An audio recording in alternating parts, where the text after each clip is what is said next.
This podcast is about correcting the balance, whether it's something celebrated as good when it shouldn't be, or the other way around. Or maybe the heroic tales of history just need to be knocked straight on their ass. Me, I just want to share the complete picture, because that's when this whole thing gets fun. Warning, jokes and sarcasm may ensue. Welcome to Prick the Balloon. Hi, I'm Mike Vance, and this is episode 13 of Prick the Balloon. It's also the first episode that comes with a prerequisite. It's the second half of the story of Woodrow Wilson, and spoiler alert, he dies. Seriously, you really should make sure you've heard episode 12 so you get a concept of where he came from and all that kind of touchy-feely, totally unprofessional psychoanalysis sort of shit. We left off with our hero, good old Bad-Tooth Woody, newly remarried, newly reelected, and sternly telling the Germans to stop sinking American ships and killing Americans by the dozen. Pretty please, mother may I, or I'll stomp my feet and stand in the corner and hold my breath. And then, in January 1917, Germany just gave the entire world two big middle fingers and said our new policy is unrestricted submarine warfare. Meaning, if it ain't ours, it's going down faster than an X'd-up Paris Hilton. Germany thought it had so much U-boat power that it could win the war before the United States came in.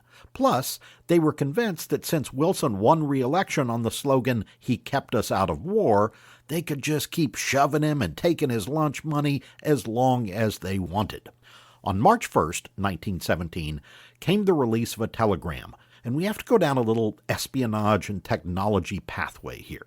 British intelligence was great, not just because of some really bitchin' movies and TV shows, or because Ian Fleming created both James Bond and Pussy Galore, but because at the start of August 1914, when war looked possible, the British cut all of Germany's underwater telegraph cables. Yeah, there were literally big-ass cables laid on the seafloor connecting countries and even continents. And those dastardly Brits cut 5 transatlantic cables and 6 more that connected the UK to Germany directly. So the Germans had to borrow other countries' cable lines, and those limeys had tapped into those. That meant when Germany wanted to talk with someone far away, Judi Dench was listening on the bedroom extension. But what about codes, you ask? Well, the Russians had fished a Navy codebook out of a dead German sailor's pocket and shared it with Britain, and British intelligence themselves sent fucking Michael Caine into some German dude's hotel luggage in Damascus or some such hotbed of intrigue and lifted the diplomatic codebook while the Jerry was having a gin fizz with Sidney Greenstreet and swatting flies, and for the rest of the war, the Germans are like, "Wilhelm, you magnificent bastard, I read your code!" One of the telegrams the Brits intercepted and decoded was from the German foreign minister, Arthur Zimmermann, to his ambassador in Washington. Because the direct German cables had been cut, they had to send it through Copenhagen, then a relay station in, wait for it, Western England.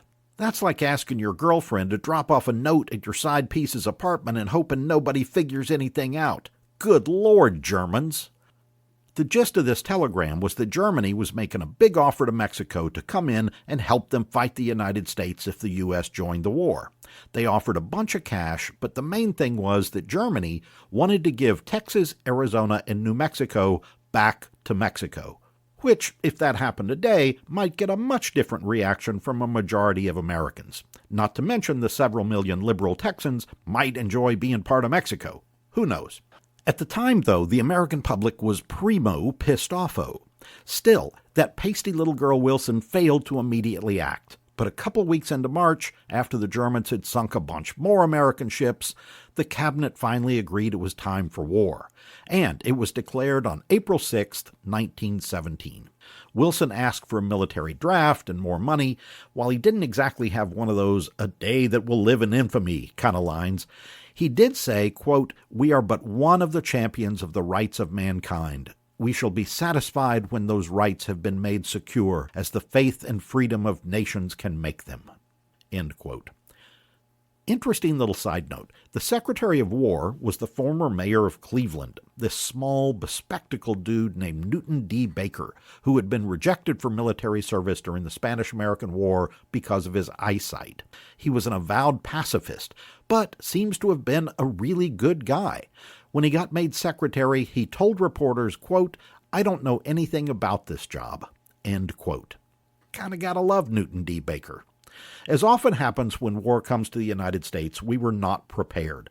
They immediately conscripted the National Guard, then had to train them, so it took a little bit of time before the American doughboys were actually sailing across the pond. There were only 175,000 U.S. soldiers there by the end of 1917.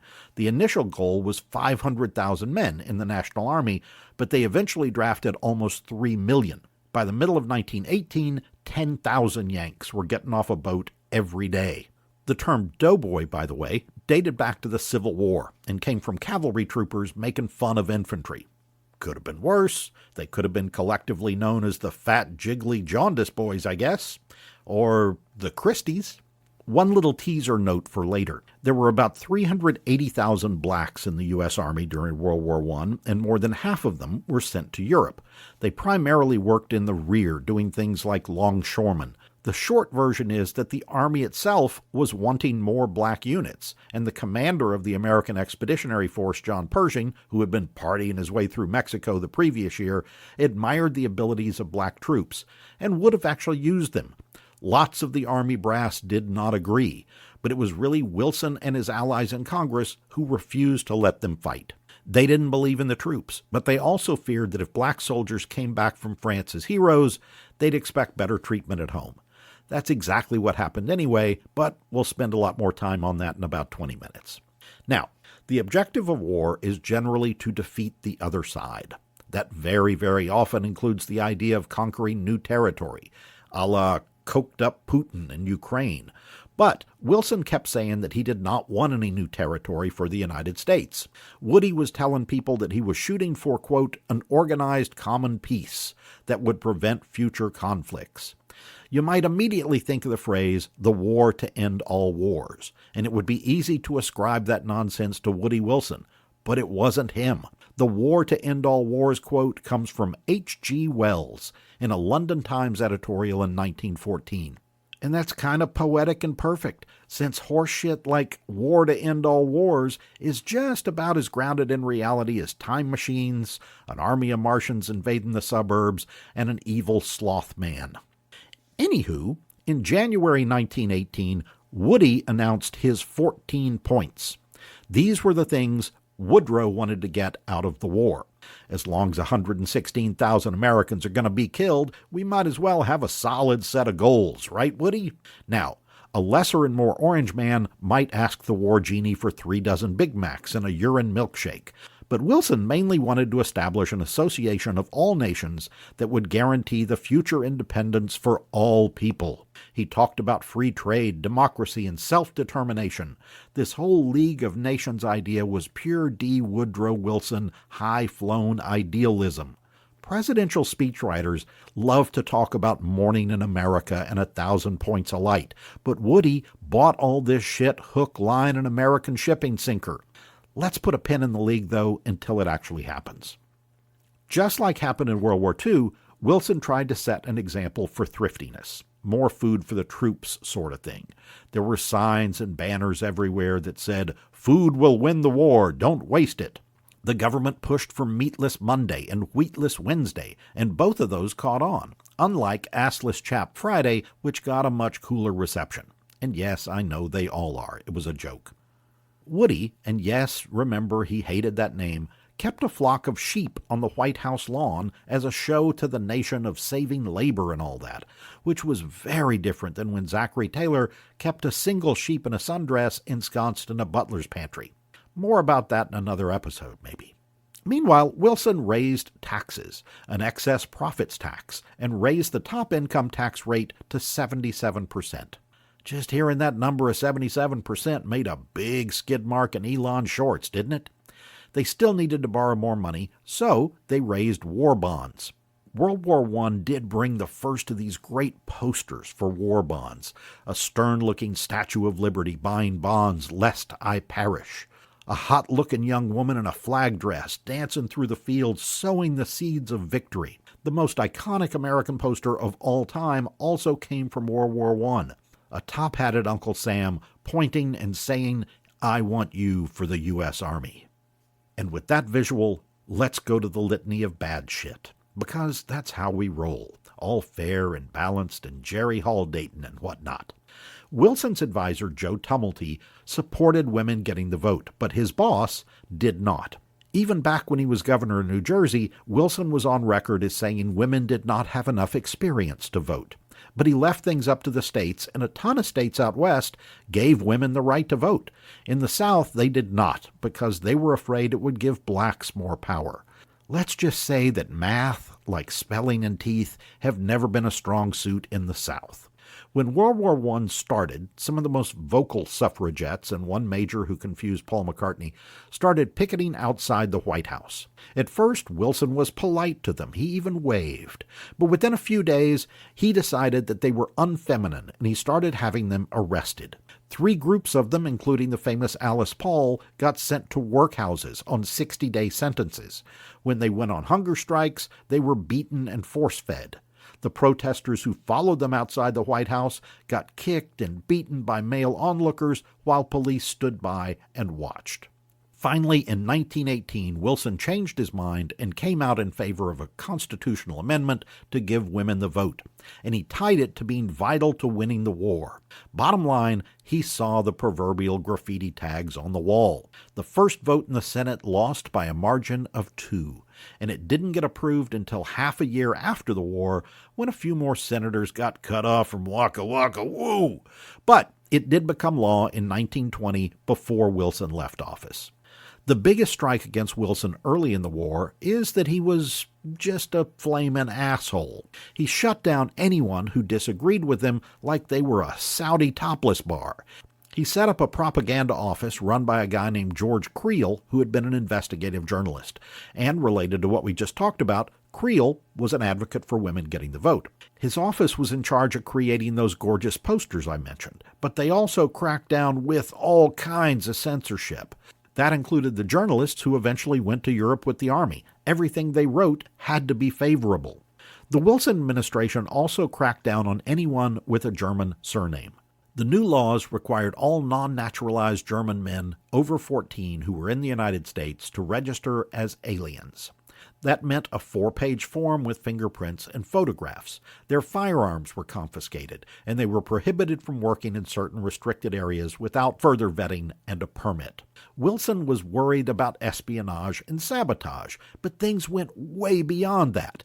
They included American women who had married German-born men. I ran a museum for a while in a heavily German part of Texas, and I know that in the collection were World War I alien cards for little grandmothers who had been living in Texas for more than 60 years.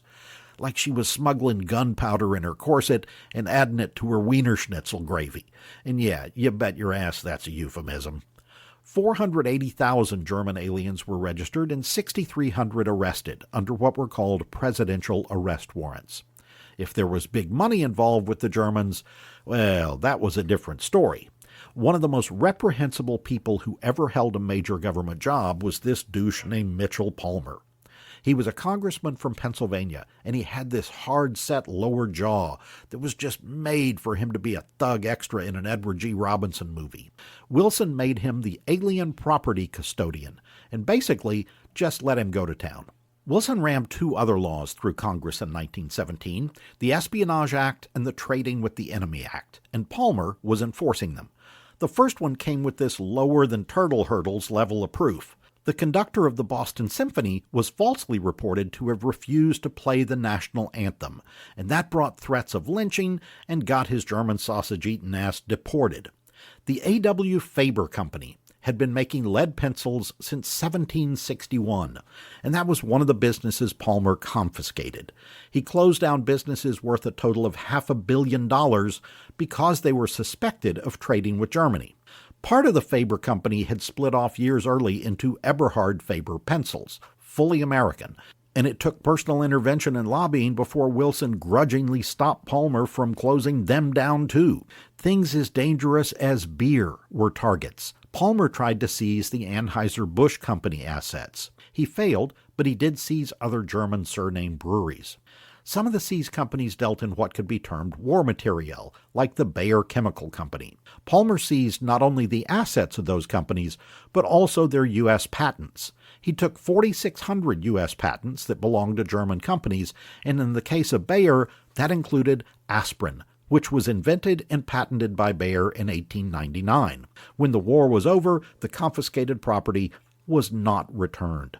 It got transferred to something called the Chemical Foundation, which in turn sold the patents at pennies on the dollar so they could be licensed to American companies. Both the Trading with the Enemy Act and the Espionage Act are still on the books.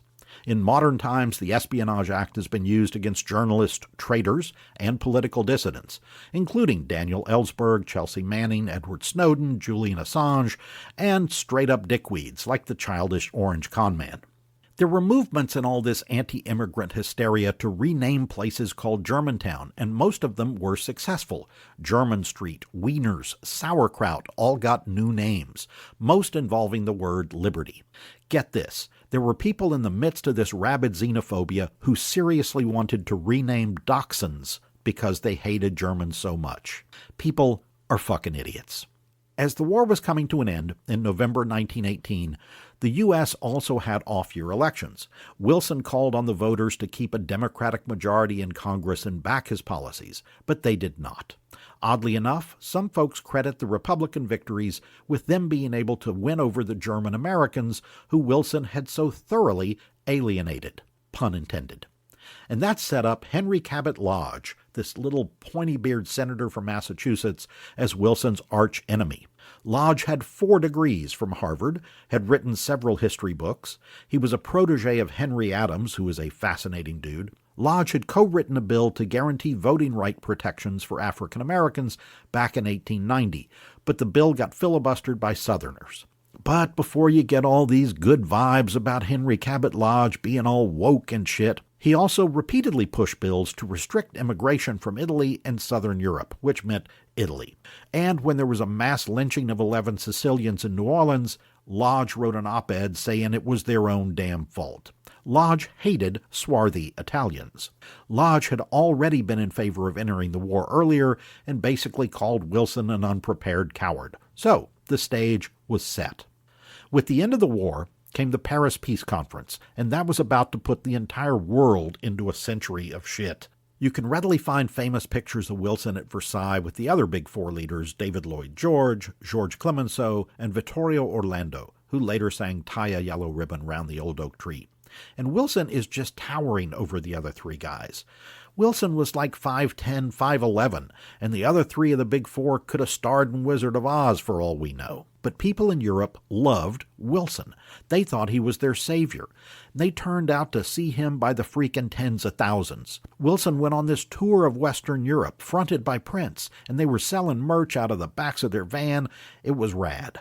He was the first sitting president to travel to Europe, and since it took a few days to go back and forth by ship, that was sort of a big deal. He came home once in there for 2 weeks, but otherwise, Wilson was in Europe for 6 months.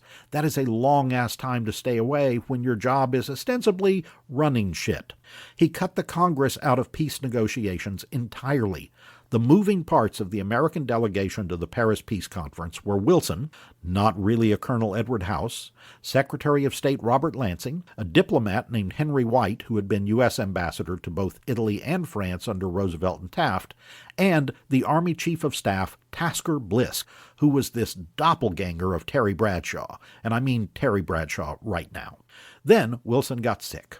His doctor, Dr. Cary Grayson, thought it was the flu, and the flu was kinda going around at the time to the tune of infecting an estimated third of the world's total population and killing off 50 million people. Wilson couldn't sleep. His digestion was all jacked up. He couldn't stop throwing up to the point that he eventually brought up his swimming medal from the Indian guides.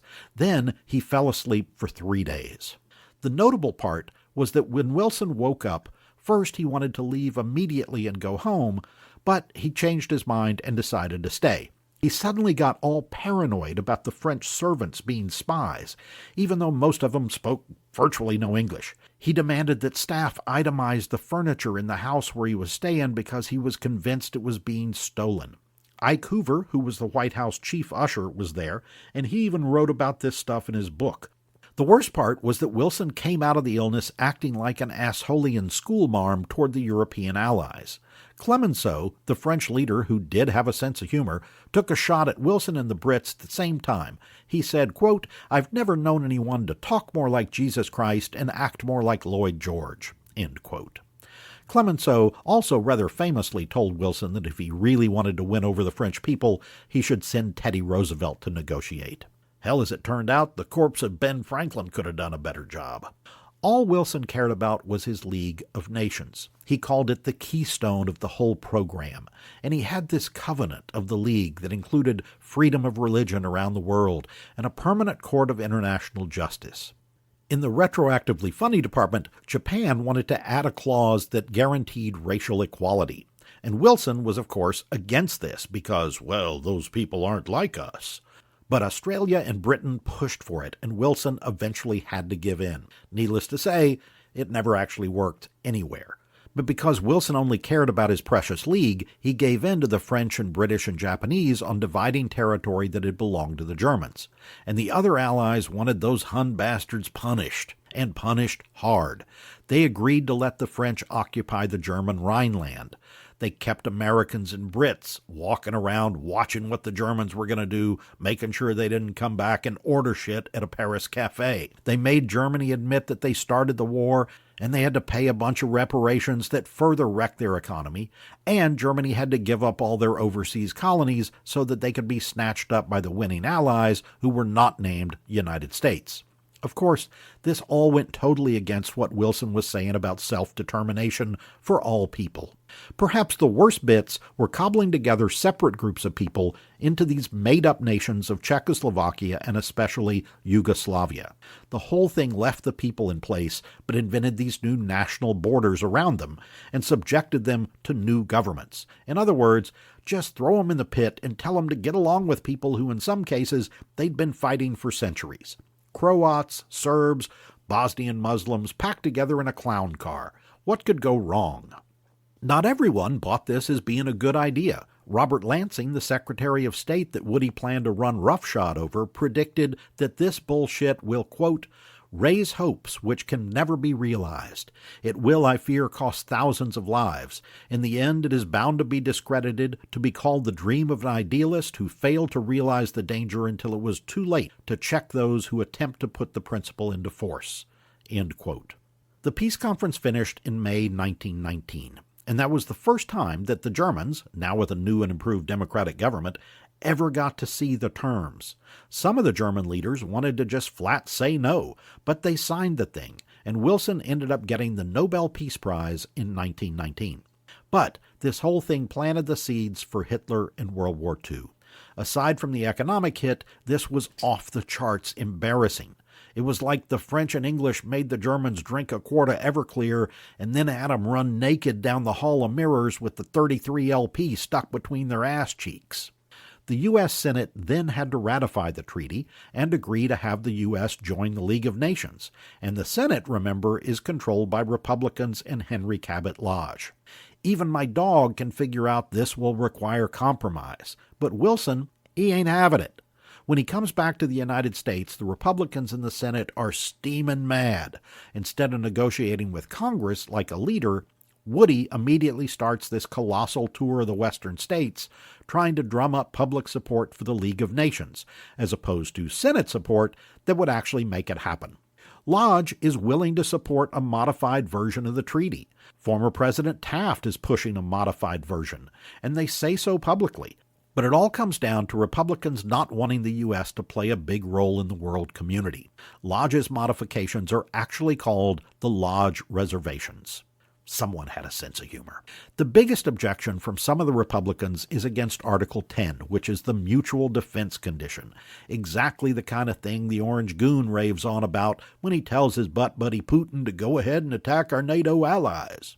A handful of the no votes are progressives, upset over the pro-colonization aspect of the treaty, but most are radical righties of the same cloth as the ones who still want the U.S. to leave the United Nations today. Finally, in March of 1920, Lodge has put together a coalition of 2/3 of the Senate to pass the treaty and join the League of Nations with 10 changes. Wilson then tells his supporters to vote no.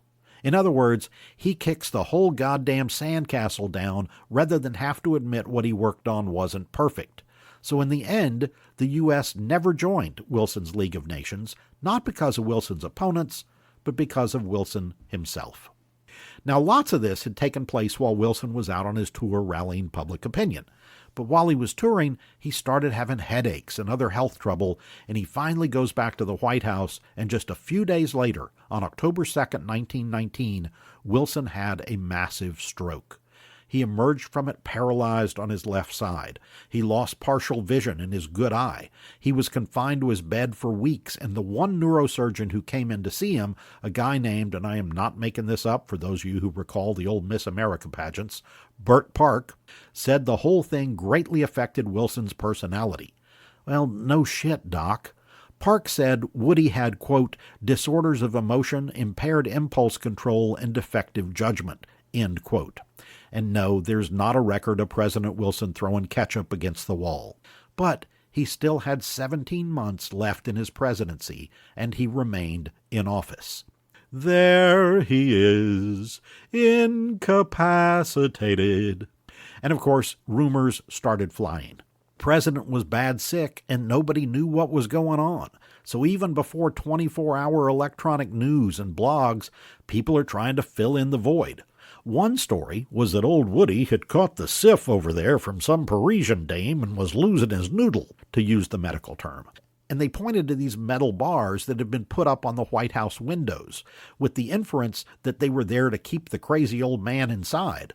Turns out the bars had been put up under Teddy Roosevelt because his kids kept busting out the windows playing ball on the White House lawn. What was really happening is that Tumulty, Edith, and Dr. Grayson were putting up a wall to hide how bad off the president really was.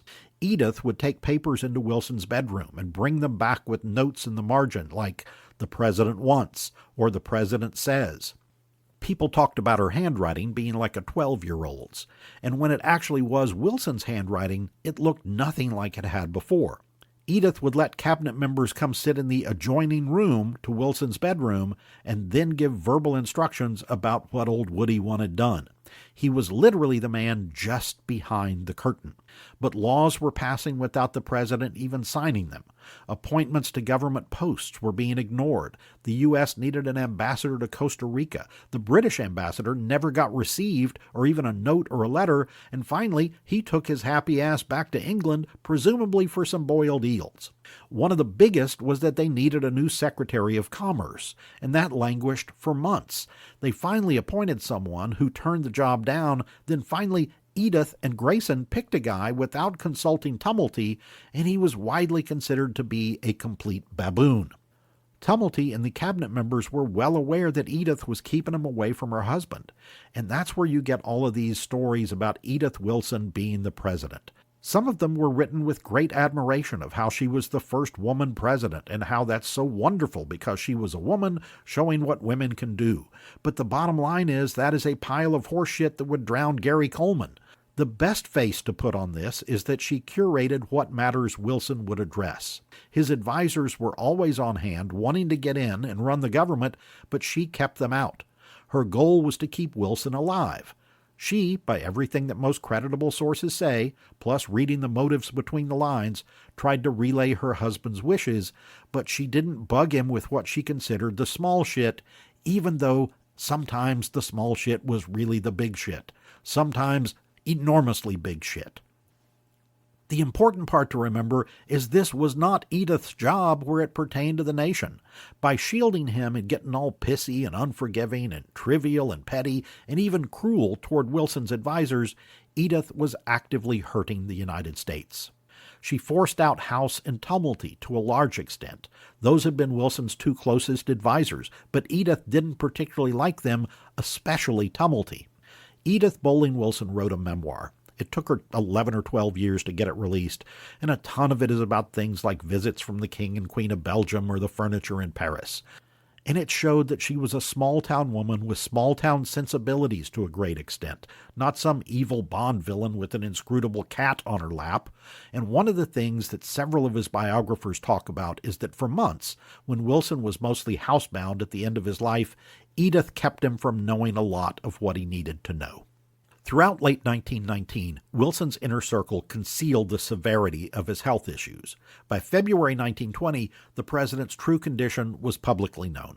Secretary of State Lansing became the first to suggest that the VP take over, which prompted Edith Wilson to ask for Lansing's resignation. And it was true what she thought. Lansing had to resign because he had been trying to cobble together some sort of working government.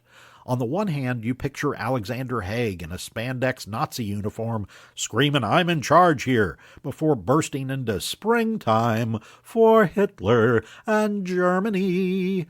On the other hand, Wilson was wholly and completely incapable of performing his duties as president, and the country needed an executive branch.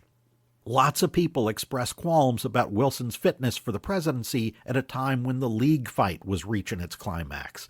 And domestic issues like strikes, unemployment, inflation, the threat of anarchism, all of these things are going on.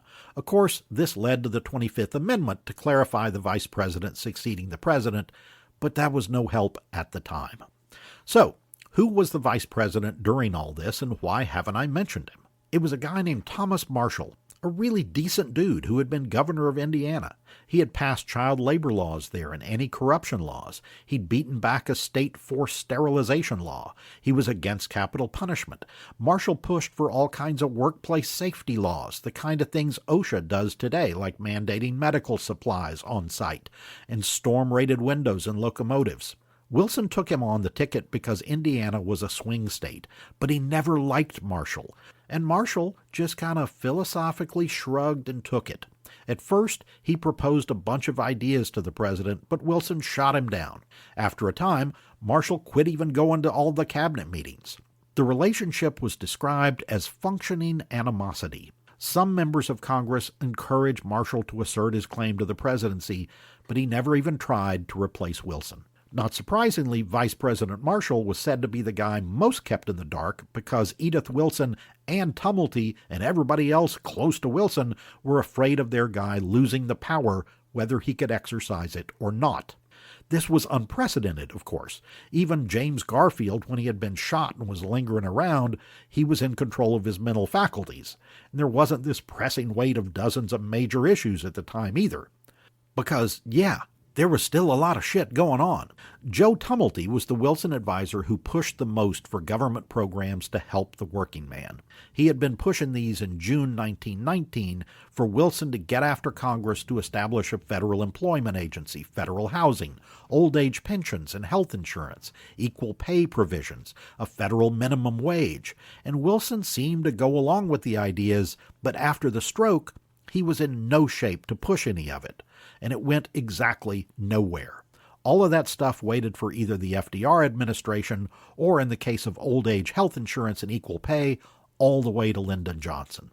The biggest issue is that you had 3 to 4 million men coming out of the military with no benefits, no support mechanism, and those cartoon coin purses that you open and moths fly out. They were gladly paying on Tuesday for a hamburger today, but they're all jockeying for jobs, so there's strikes and race riots. Farm prices went down. Unemployment went up to 12%. And lots of this civil unrest got blamed on what has become the great American scapegoat, socialists and communists. And don't forget anarchists. There actually was violence caused by anarchists, who, when I was a kid, I imagined were like European versions of the Three Stooges. Shemp, by the way, he truly understood pathos.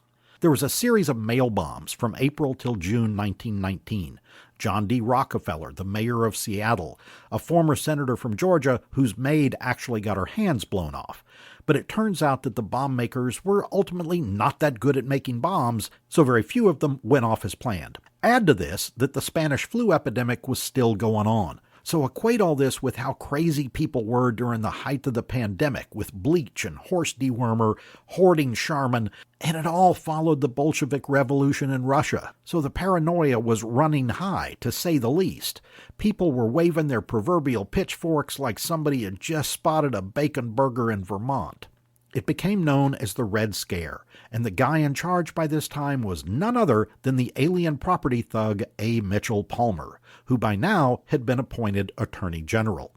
In June 1919, Palmer's fancy townhouse was targeted for one of those bombs, but the anarchist in question, a crazy man named Carlo Baldinacci, blew up the bomb and himself while he was still on the sidewalk out front. Bit of trivia. Franklin and Eleanor Roosevelt lived across the street and felt the whole thing. In fact, Franklin said the earth shook within the loins of Eleanor's personal secretary. But Palmer took the opportunity to go after American leftists. This was personal, like Saddam and Bush's daddy. All free speech had already long been suspended. Eugene Debs, who got 6% of the popular vote for president in 1912, had gotten tossed in jail for speaking against the war. Emma Goldman, who was an anarchist activist who gave lectures on women's rights and once encouraged the assassination of a big-time industrialist, got thrown in jail, along with her lover, though presumably in separate cells, for 2 years for inciting people to avoid the draft. But in 1919, after she got sprung, Palmer had her rearrested and deported to Russia along with a bunch of other people. Goldman, by the way, had thought she was an American citizen for 38 years, but Palmer said that the rabbi that performed her marriage to the American was not properly certified. The press called the ship that took everyone back to Russia the Red Ark. From November 1919 to January 1920, he launched the Palmer Raids with the support of a kid lawyer from the Justice Department named J. Edgar Hoover. This is where Hoover got his start. It was called the Bureau of Investigation. Some of the targets were unions, and the notion of leftists in unions was already the narrative of the owner class, while the working class saw it more as like, oh, we'd like to actually get paid, have a day off, and not get killed. More than 10,000 people were arrested in the Palmer raids for being so-called radicals, and 556 of them foreigners were deported. What this was really all about was hatred of immigrants, something both Wilson and Lodge and most other Americans shared. Pull the ladder up behind you. You can tell that by the targets of the Palmer raids. 2 Polish-language newspapers. In Manchester, New Hampshire, police and agents arrested everyone dancing at the Tolstoy Club. In Chicago, everyone eating at the Tolstoy Vegetarian Restaurant. And by the way, I warned you about those goddamn vegans. They nabbed the Lithuanian Socialist Chorus during their rehearsal in Philadelphia, and they picked up a bunch of Polish dudes in New Jersey who were collecting money for a funeral.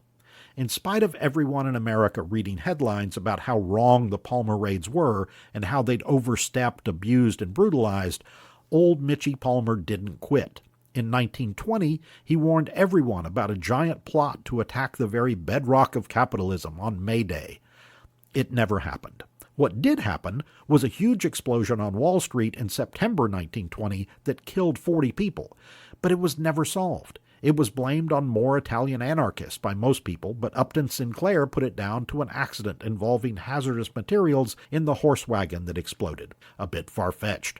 And Warren G. Harding had the Soviets investigated. He found nothing except large hairy women who could really fling a shot put. There was some pushback from the courts, and even a tiny bit of grumbling from within the Wilson administration, but not much. Joe Tumulty supported the Palmer raid since he was the guy who pushed Wilson really hard to appoint Palmer in the first damn place. This was while Wilson was in Paris and couldn't give 2 shits about what else was going on besides his precious League of Nations. Wilson later said no one told him what Palmer was doing, but given the way things were at the time with Wilson's health, who the hell knows for sure? What we do know is that the raids happened on Wilson's watch, and that no one ever stopped that fascist shit. Prohibition came in under Wilson, but his administration didn't really have jack shit to do with it. The 18th Amendment passed Congress, got ratified by the states, and that was it. Wilson did veto the Volstead Act, which was the enforcement law for it, but his veto got overridden. And he died before he ever got to see Robert Stack play Eliot Ness. So that's really sad. Wilson never did recover from his stroke. He spent the rest of his life in a wheelchair, although a few times he was able to stand on his own and shuffle a short distance using a cane. In spite of the fact that Wilson was pretty much incapacitated or all head up like Dr. Strangelove, he wanted to run for a third term in 1920.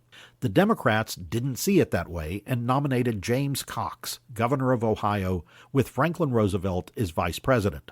Wilson vehemently opposed Cox. He also opposed his own son-in-law, William McAdoo. He wanted to keep being president, which is beyond delusional at this point. And that's just weird, right? Who could ever imagine having a president who was delusional and didn't want to leave, and fat and sweaty and orange and leering after his own daughter and cheating at golf and committing treason and attacking our national allies and maybe getting peed on by some Russian hooker and... I'm winded. Cox and Roosevelt got their asses handed to him. Warren G. Harding got over 60% of the popular vote and 404 of them electorals. Wilson and Edith bought a townhouse in Washington. He formed a law firm and then literally showed up one day. Never came back again. Harding died of a heart attack in August 1923, and Wilson went to the funeral, but he himself was dead less than a year later. He's the only president buried inside Washington, D.C., and he's buried in the National Cathedral, in a church, just to make sure no one has any meaningful fun near his grave. One interesting thing that I want to bring up here. In 1922, Wilson was still confined to his house, for the most part. Crowds of people are praying every day across the street and all that. And there was a dinner to endorse James Cox, the guy who had lost the election in 1920 by having his entire ass taken off of him, but who was still angling to be the nominee again in 1924. Tumulty and some others came to Wilson and asked for a message of endorsement to be read at this dinner. And Wilson, who was one petty and egotistical son of a bitch to the bitter end, gave the notion a flat no. Well, Wilson was scouring the papers still every day, totally absorbed by politics, and he was surprised to see stories that mentioned a message of endorsement was read to Cox from former President Wilson. So he summoned Tumulty to get to the bottom of this horse shit. And I should add that Wilson was already pretty pissed at Tumulty because Tumulty had released a book the previous year called Woodrow Wilson as I Know Him. Nothing scandalous. In fact, it's pretty boring. Inside politics drivel. But nonetheless, Wilson's panties were tied in quite the little knot. Well, when Tumulty finally gives an answer that, sure, Wilson said no to the endorsement, but Tumulty thought that pettiness made Woody look bad, so he took the liberty of writing up a little something-something to be read at the dinner.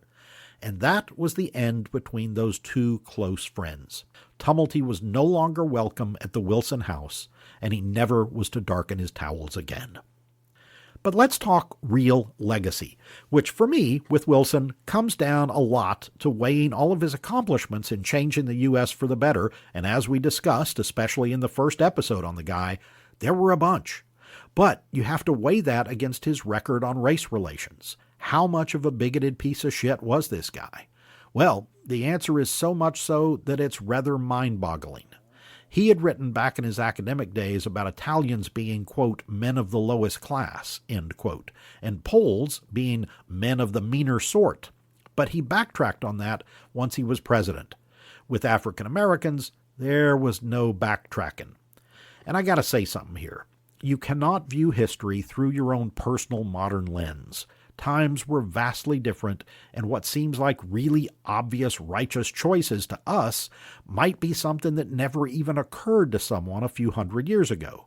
Clearly, slavery and Jim Crow are horrible wrongs. But what sets Woodrow Wilson apart for me is not that he didn't do anything to make these things better. It's that he, more than any other president we ever had, except maybe Andrew Johnson, who was never elected in the first place, actively and gleefully took things backwards.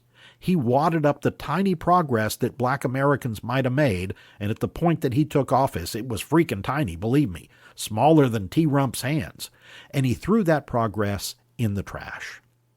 In his academic history writings, Wilson was an apologist for slavery. He was one of the very top promoters of the lost cause mythology that makes slack-jawed cousin jumpers who think Walmart corn dogs are haute cuisine also slur on about the Civil War not being caused by slavery. Some of that rhetoric lies with Woody Wilson. I already talked about some of this stuff earlier, but know that several of his cronies later wrote that Wilson, quote, loved to tell darky jokes, end quote. Wilson screened Birth of a Nation in the White House.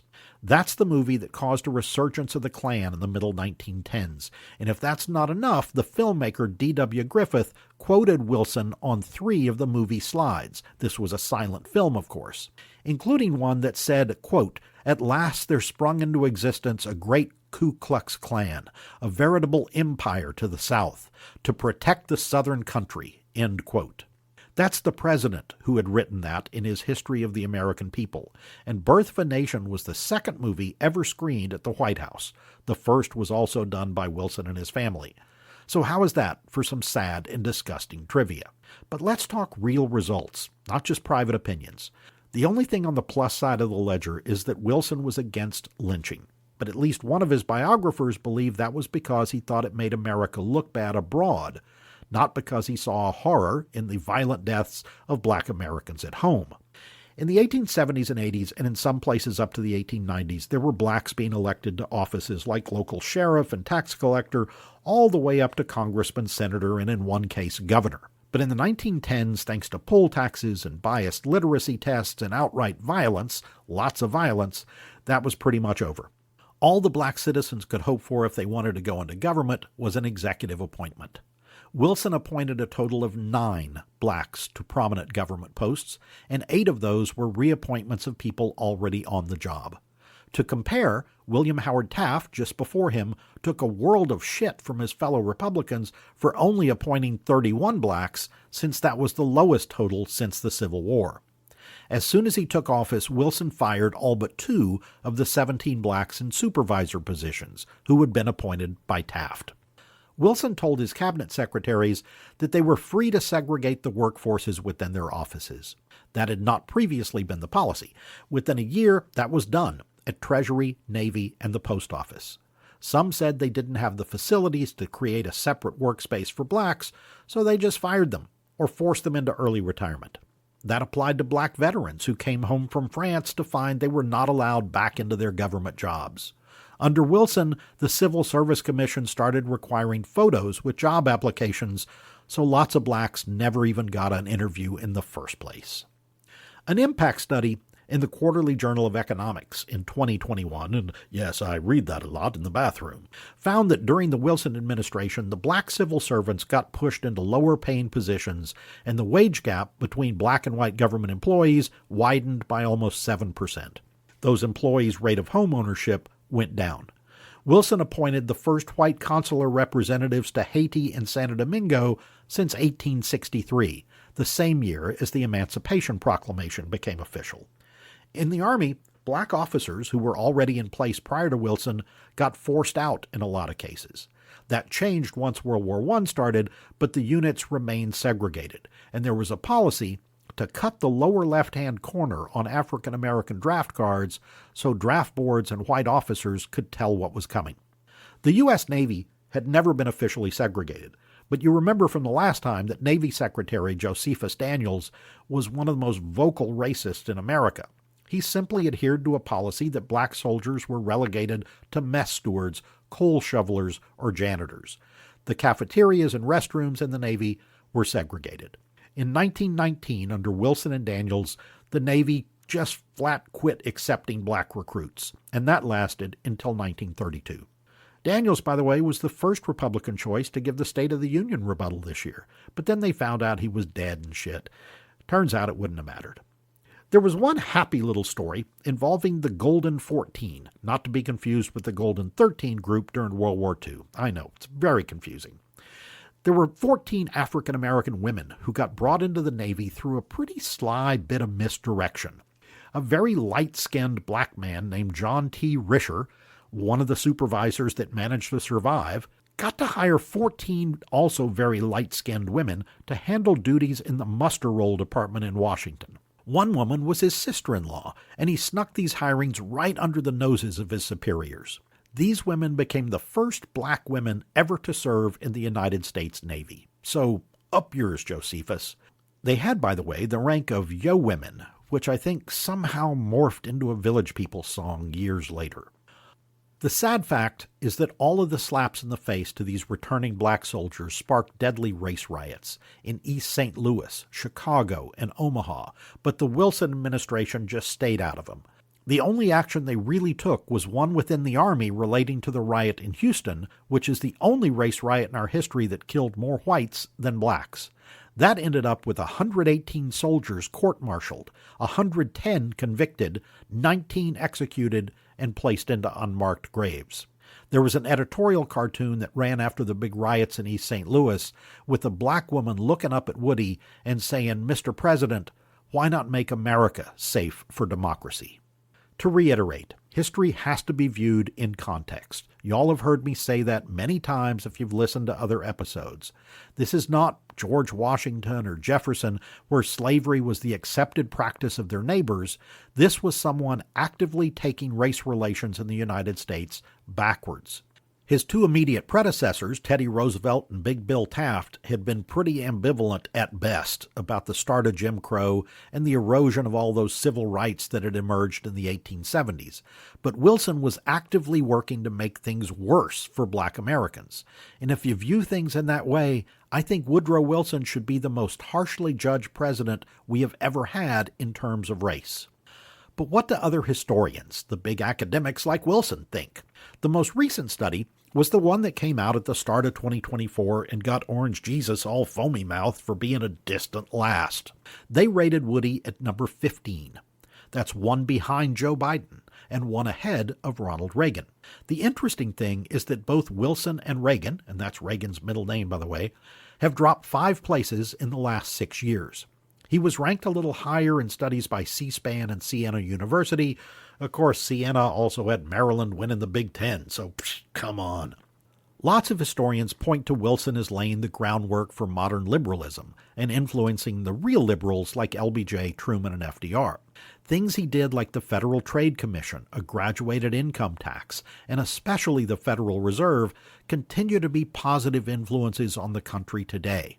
If you like the old premise about what the opposition says about you, George Will, who is another bone-dry baseball fiend like old Woody, calls Teddy Roosevelt and Woodrow Wilson the, quote, progenitors of today's imperial presidency, end quote.